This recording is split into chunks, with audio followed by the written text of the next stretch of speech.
That concludes question for oral answer. I call on Government Order of the Day number 1.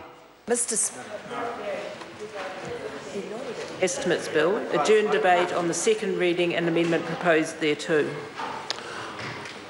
Mr Speaker. Honourable Joe Goodhue, who has 10 minutes to speak. Thank you, Mr Speaker. Well, it gives me great pleasure to rise and speak in this budget debate. When we saw the budget or heard the budget read last week, the members on this side had a sense of confidence because this is a plan that is working and helping the families of New Zealand. This is a plan that's working and helping the regions of New Zealand. And what we saw on the other side of the House was a gobsmacked sort of reality sinking in because they knew that there was so much in our budget they could not argue with. That's right. And in fact, that must have been a dreadful realisation for them. So if there was so much they couldn't argue with, well, what would this week bring to the House? Well, yes, the budget debate, but the chance for the opposition to fire questions at ministers about what was announced in the budget and to hold them to account for what they hadn't done. And what have we seen here today in question time? Nothing. One question about the budget. Well, from the opposition anyway. However, we are quite happy on this side of the House to be trumpeting what happened in the budget. And I, for one, was enormously disappointed when there were no supplementary questions on my afforestation grant scheme. So I thought I would spend a bit of time on the answers I'd prepared for the supplementary questions that never came. So, yes, this scheme is great for the regions. It's not just going to increase forest cover, it counts towards our emissions targets. It's going to help reduce soil erosion. It's going to get the water quality better. It's going to reduce the severity of flooding. Already, the Ministry of Primary Industries have had more than 80 inquiries about this, and the applications for it only opened yesterday. So how did the rest of the country react to this afforestation grant scheme? As you heard, it was announced on Jamie Falloon's property. He had 117 hectares planted in it with the last scheme. So here are the media headlines. Forest owners gain confidence from scheme. Tree grant revival smart. Forestry scheme for steep land applauded. Forestry devotees welcome return of seed fund. Forest owners gain confidence from the scheme. Government reviving afforestation grant scheme. I've got to confess, though, that there was some criticism in some of the articles, simply that they want more of this. This is a measured response right now. 15,000 hectares is a great start, but this government is carefully and prudently managing their finances. Now, that's a revelation. It's been happening for as many years as we've been in government, but it varies vastly to what we saw before, doesn't it?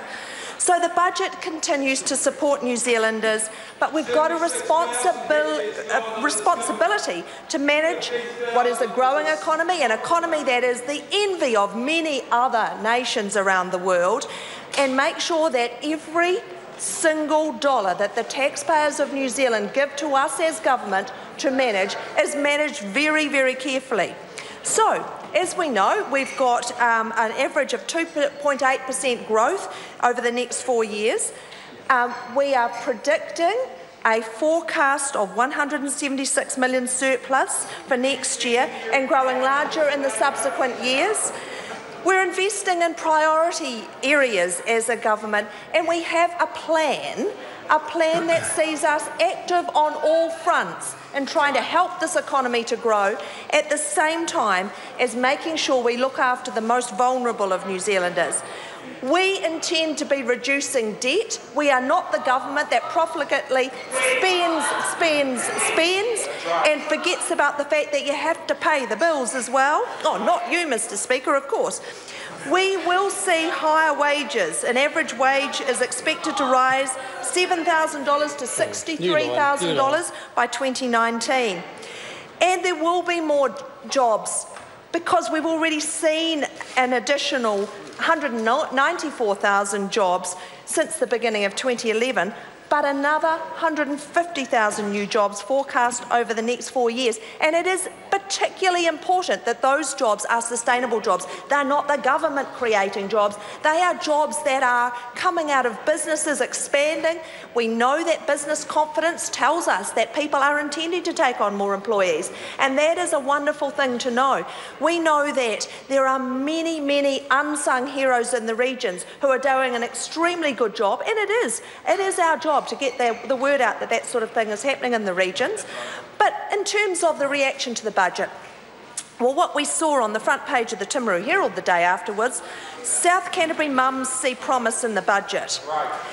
And then on page 3, New Zealand's poorest families set to benefit most. Now that was the sucker punch, wasn't it? Nice. That was the sucker punch, because you see the other side of the House think that it's only ever down to them to care about people in hardship. And it was 43 years later that we gave this additional amount into the budgets of those families who are in the most hardship. And the member opposite says we cut it in between. I think he's got a very long memory, or perhaps has had a very long experience of this place, both which would be quite true.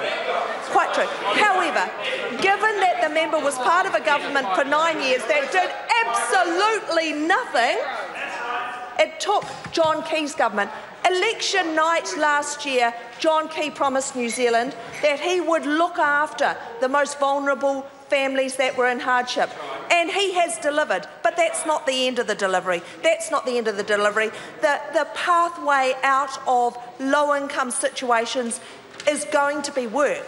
Now, that is not always possible, but where it is possible, then the assistance that this government is giving these families in hardship will see them come out of that very difficult place. That's when hope prevails. So that's a $790 million package to help those children living in some of the poorest families. As I've said, employment is the way forward for them, and this government is putting real assistance into them. Not only have we seen that, and I can report from my own electorate, what we've also seen is this huge drop in the number of sole parents. But the sole parents that are getting assistance and case management work from this government have been telling me about the hope they have for the future, the fact that they know what their job is going to be when they continue and finish their education. They know that their children are going to benefit from the fact we are supporting them to finish their education. And I've got wonderful examples of this in my electorate. So when we see that we are committing an extra $32.5 million of operating funding to help those on long-term welfare dependency, because we are putting our money where our mouth. It's not about cutting and slashing, it's about investing. And we are investing in New Zealanders, and I well recall very soon after being made Minister for Social Development, Paula Bennett said in this House, I believe in the possibilities these New Zealanders have, so we will go through welfare reform. And now my colleague, the Honourable Anne Tolley, is continuing with that, so we can deliver to those New Zealanders who, through no fault of their own, have found themselves in circumstances that can be improved, should have the government's assistance to improve. We're making changes to working for families as well, so that low to middle income families not on a benefit are also going to get some money, because the line between these groups is quite a narrow line, and they certainly need a bit of assistance as well. So working families earning less than $27,000 a year in gross income are going to get an extra $12.50 a week in in-work tax credits. Now that's part of how we're assisting New Zealanders, but there's more. I want to focus, just before I conclude, on some of the things that we're doing within the health sphere. More elective surgery, because boy, do electorate MPs get to hear about the want for more elective surgery. And it's not a small amount there. We're putting $98 million into there. In my electorate, we have a fabulous hospice, the South Canterbury Hospice, And there's $76.1 million of extra money going in to support hospice care, both in the that's the specialist palliative care nurses. They do an absolutely incredible job. And another one where there is a real tension, my region has a high incidence of bowel cancer. So $12.4 million extra to extend the cancer screening pilot. We are working towards rolling it out nationwide. New Zealanders want that, but we could do a real disservice to New Zealanders if we announced it and did not have the workforce or the ability to deliver it. It would fall flat on its face and it would not serve New Zealanders well. So it is particularly important that we get that process right. I want to finish with the $80 million to support New Zealand businesses investing in research and development. Now, the opposition will say we don't do this, but the absolute proof of the pudding is there is more money in research and development, more than $1.5 billion. So in finishing, this was a great budget, a fantastic Prime Minister delivering on his promises to New Zealand to look after the most vulnerable. Thank you, Mr. Speaker. Mr. Speaker. The Honourable Annette King. Mr. Speaker, talofa lava.